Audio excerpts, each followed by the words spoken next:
Hello, this is Intercultural Communication Competency 101, Smith University, and my name is Dr. Smith. How are you doing today? I'm good. Good. As you are aware, we will be utilizing a blog, and we will be splitting up into groups.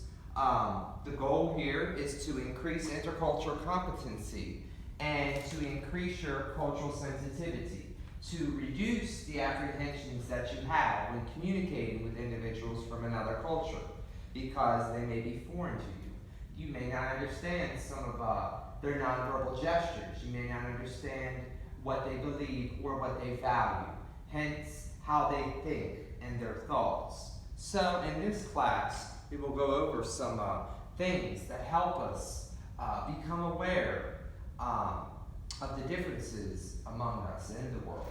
It's important that we step out of our box that we have contained ourselves in America.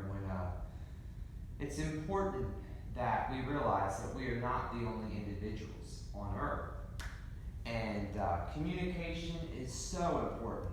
Whenever you are going to getting a job, whether it's in another country, whether it's working out in the field with people from different ethnicities, different races, different cultures, it's important to know the differences in how they communicate verbally, non-verbally, and the meanings that we derive from the symbols they use and how some of their beliefs and values.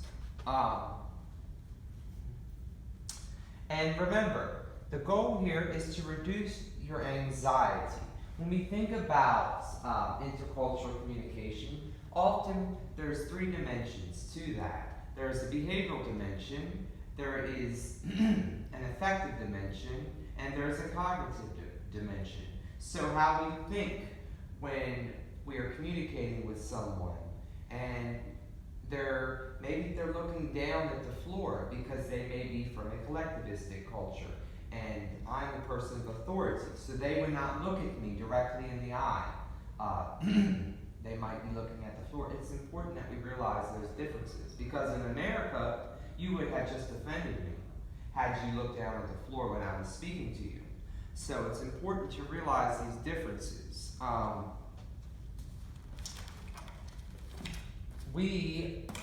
In this class, we will try to increase positivity, work on some character traits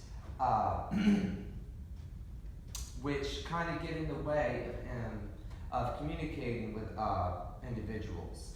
You might be a shy person. You might not be very outspoken. So it's important to identify that and to kind of get you to be positive more and confident in yourself. Want to tell me a little bit about your culture, Yolanda? So in my culture, I'm from Russia, and women are not heard.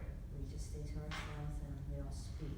See, that is a difference, Yolanda. In America, we believe in equality and independence. So, it's important to realize these differences that exist among us.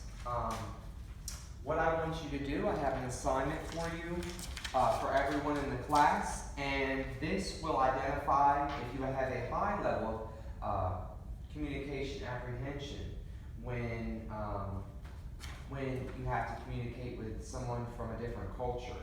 It's important that we know, because the point of this class is to kind of desensitize you, to show you examples of different cultures and how they believe and value, what they put their values in and what they believe in. We will watch different videos on many cultures in Africa, in Europe, and many other countries as well. And I want you to work on this right quick, and after you're done, we will go over that.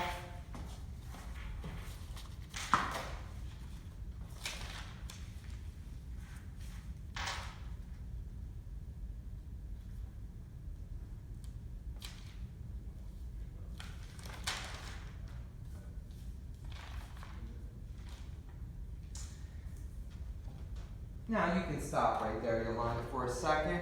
The duration of this class will be 12 weeks long, as we discussed on the discussion board prior to class. Every week, when we are turning in assignments and we are doing our schoolwork, coursework rather, we will have to utilize a blog, which will act as a writing mechanism, and I will be an intermediary. Now, as you are well aware, English is the standard language, which is used by everyone, mostly in the world, in the business world, in the professional, and the fields of different, many different fields, such as behavioral science, such as psychology or sociology. So English is something that you learn. However, I will act as an intermediary if I have to clear up any inconsistencies or misunderstandings. If, say, an American student didn't understand something that you had communicated when discussing different cultures and your beliefs. Now also, I want you to work on this assignment tonight, and this assignment will go over and identify personality characteristics to see if you're an introvert or extrovert. If you're an introvert, it's important that we utilize some resources, because by the end of this class, I want you to be confident. I want you to feel comfortable and speaking to others, coming up to the front of the class. I want you to be positive.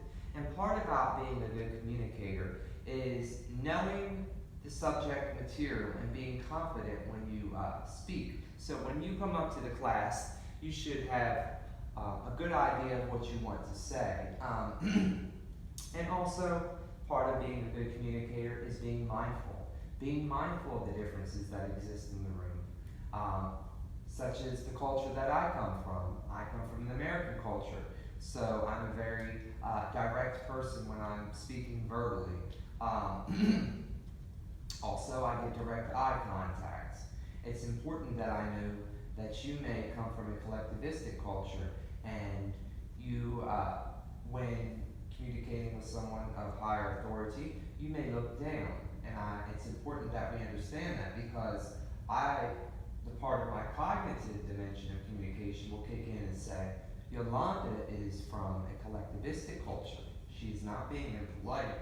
She's just, that is the way of her culture. And that is how she respects authority. So that is the goal of this class, is to realize differences, to respect our differences, and to work together in harmony when communicating, both verbally and non-verbally. Being able to interpret the gestures, the body gestures, the nonverbal communication patterns. To do that, we will utilize a blog and we will work in groups. Working in groups helps because you have to communicate with people from different cultures, and it will help, sharing experiences, learning about the different meanings and values and beliefs of your culture. And hopefully at the end of this class, the level of apprehension that you had prior to coming in this class, which probably was high because to some degree, every culture is very apprehensive about interacting with people from different cultures. So I want your apprehension level to be low. I want your intercultural I want your culturally sensitivity to be high. I want your intercultural competence to be high. And I look forward to learning more about your culture. Is there anything that you wanted to share or discuss, or any questions that you had, Yolanda, before being in class tonight? Okay, well, I will see you next Monday. Class starts at 3 o'clock. I can't wait to learn more about everybody's cultures. And remember, I am available via the blog. You can contact me anytime, and also email me if need be. Thank you very much, and have a good day.